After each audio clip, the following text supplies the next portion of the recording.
এক সাহাবীকে জিজ্ঞেস করছে, আপনি বলেন তো নবী কেমন? উনি বলছে কাসিমুল ওয়াজহ। এক শব্দ কইছে, মানে হলো তিনি ছিলেন এমন যার প্রতিটা অঙ্গ, চোখ, নাক, কান, হাত, আঙ্গুল, ঠোঁট, প্রতিটা অঙ্গ যদি আলাদা আলাদা দেখি তাইলে সবচেয়ে সুন্দর, সারা অঙ্গ যদি একসাথে দেখি তাইলেও সবচেয়ে সুন্দর। তিনি এমন। আরেকজনকে বলছে আমনে কোন, আরেক সাহাবী আমনে কোন তো নবী কেমন?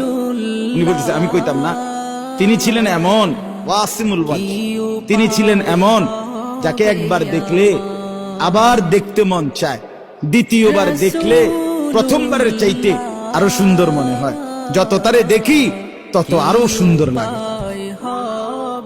তিনি রাসূলুল্লাহ সাল্লাল্লাহু আলাইহি ওয়াসাল্লাম। আহা মুসলমান, কাকে ছেড়ে দিলাম? কার সুন্নাত ছেড়ে দিলাম?